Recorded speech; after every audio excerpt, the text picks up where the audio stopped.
Welcome to Research Business Daily Report, where serious researchers come for news, insights, and commentary about their research field that impacts them both inside and outside their company. We've got a couple of industry-impacting stories for you today. First, Procter & Gamble says it's had it up to here with a lack of common measurement standards for media. And then new proprietary gender equality measures created by the ANA.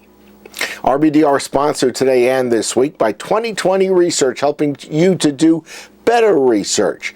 2020 Research provides the most comprehensive array of research services as well as technology, supporting at their 3 facilities everything from innovative tasks like face-to-face research to digital chats, online discussions, and streaming interviews, all using 2020 Research's innovative technology platforms. And it backs its work with the best and some of the most experienced support personnel that you'll find in our industry. We will share a link with you at the end of today's report that can help you boost the effectiveness of your online discussion research, so stay tuned.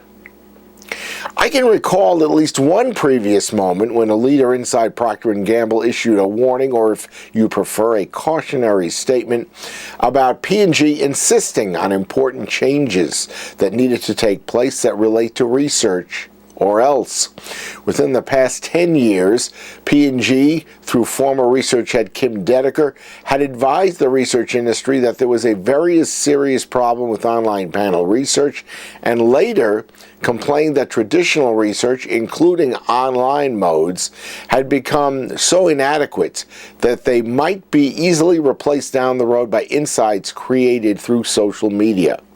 Well, WARC reported from last week's Association of National Advertisers 2016 Masters of Marketing Conference that P&G Chief Brand Officer Mark Pritchard said, quote, "Frankly, our patience has run out.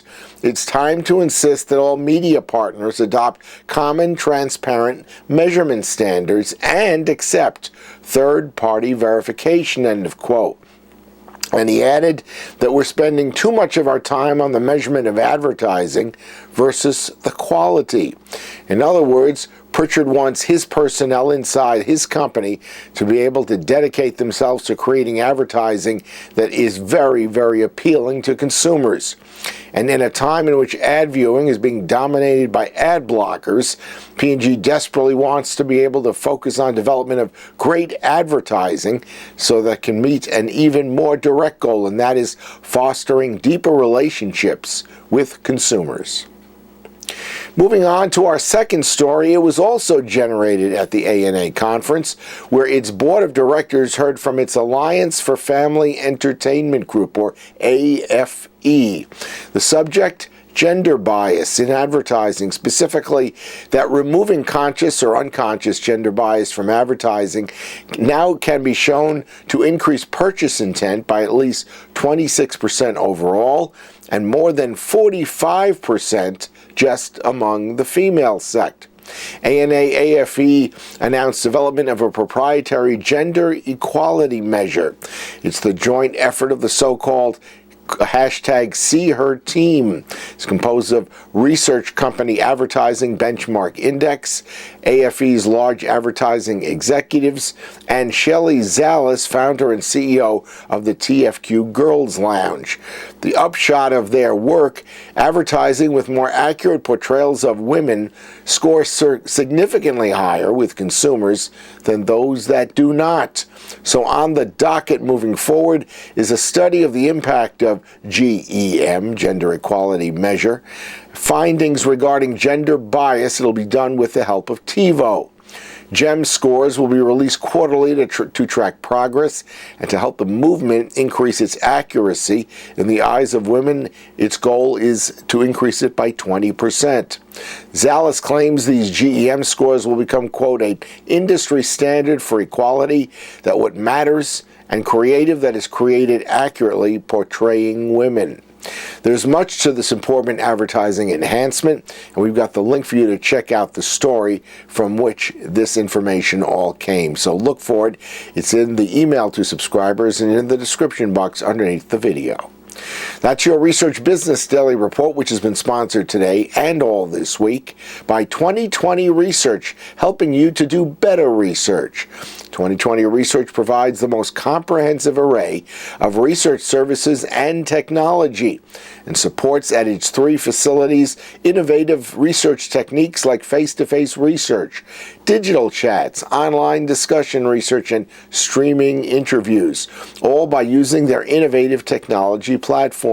Plus, they back it all with top-notch experienced support personnel, about as good as you're going to find anywhere in the industry. And while we're at it, we're recommending that you download a 2020 Research white paper that they've created concerning best practices in online discussion research. These are not your run-of-the-mill new ideas. I've taken a look at the white paper, as you should. It is based on advanced analytic studies of the online discussion research technique. And there are conclusions that you may have never seen before about the best and worst times of the day to do your research, the day or the week you should do it, the proper length of the survey, the sample size, and then the so-called hammock effect. All of these, certainly either overall or in some cases, will surprise you with the conclusions. So look for it, again, in the email to subscribers and in the description box. We hope you have a great research day and that the remainder of your business week is a profitable one.